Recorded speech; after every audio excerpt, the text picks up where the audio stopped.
By the word of the Lord were the heavens made, and all the host of them by the breath of his mouth. For he spake, and it was. He commanded, and it stood fast. Psalms 33, 6 and 9. He laid the foundations of the earth, that it should not be moved forever. Psalms 104, verse 5. As the earth came forth from the hand of its maker, it was exceedingly beautiful. Its surface was diversified with mountains, hills, and plains, interspersed with noble rivers and lovely lakes. But the hills and mountains were not abrupt and rugged, abounding in terrific steeps and frightful chasms as they now do.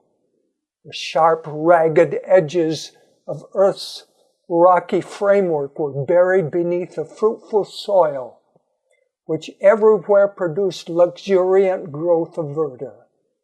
There were no loathsome swamps or barren deserts. Graceful shrubs and delicate flowers greeted the eye at every turn. The heights were crowned with trees more majestic than any that now exist. The air, untainted by foul miasma, was clear and helpful. The entire landscape outvied in beauty the decorated grounds of the proudest palace. The angelic host viewed the scene with delight and rejoiced at the wonderful works of God. After the earth with its teeming animal and vegetable life had been called into existence, man, the crowning work of the Creator, and the one for whom the beautiful earth had been fitted up, was brought upon the stage of action. To him was given dominion over all that his eye could behold. For God said, "Let us make man in our image, after our likeness, and let them have dominion over all the earth." So God created man in his own image. Male and female created he them. Here is clearly set forth the origin of the human race. And the divine record is so plainly stated that there is no occasion for erroneous conclusions. God created man in his own image. Here is no mystery. There is no ground for the supposition that man was evolved by slow degrees of development from the lower forms of animal or vegetable life. Such teaching lowers the great work of the Creator to the level of man's narrow earthly conceptions. Men are so intent upon excluding God from the sovereignty of the universe that they degrade man and defraud him of the dignity of his origin. He who set the starry worlds on high and tinted with delicate skill the flowers of the field, who filled the earth with the heavens with the wonders of his power, when he came to crown his glorious work, to place one in the midst to stand as ruler of the fair earth, did not fail to create a being worthy of the hand that gave him life.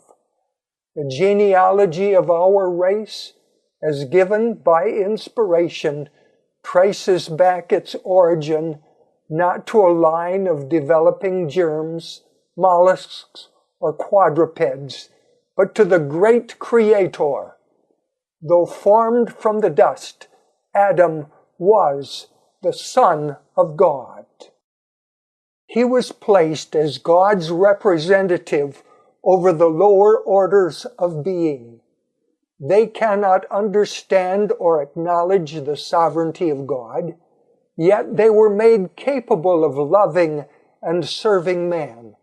The psalmist says, "Thou madest him to have dominion over the works of thy hands. Thou hast put all things under his feet, the beasts of the field, the fowl of the air, and whatsoever passeth through the paths of the seas. Psalms 8, 6 through 8.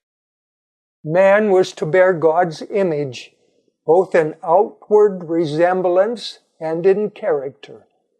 Christ alone is the express image of the Father, Hebrews 1:3. But man was formed in the likeness of God. His nature was in harmony with the will of God. His mind was capable of comprehending divine things. His affections were pure. His appetites and passions were under the control of reason.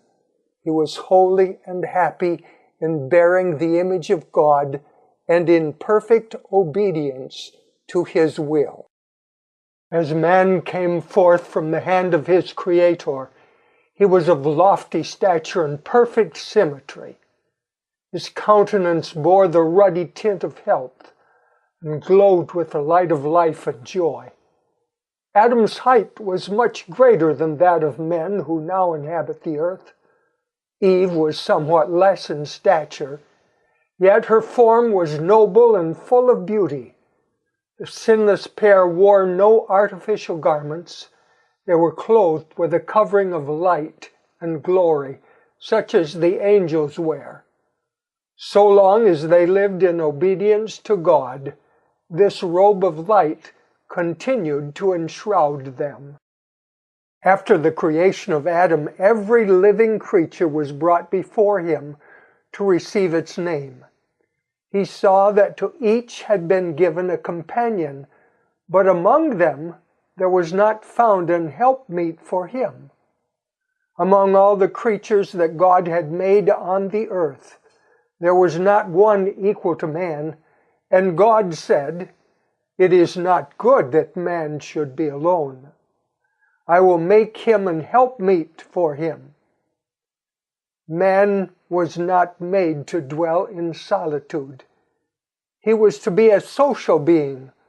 Without companionship, the beautiful scenes and delightful employments of Eden would have failed to yield perfect happiness.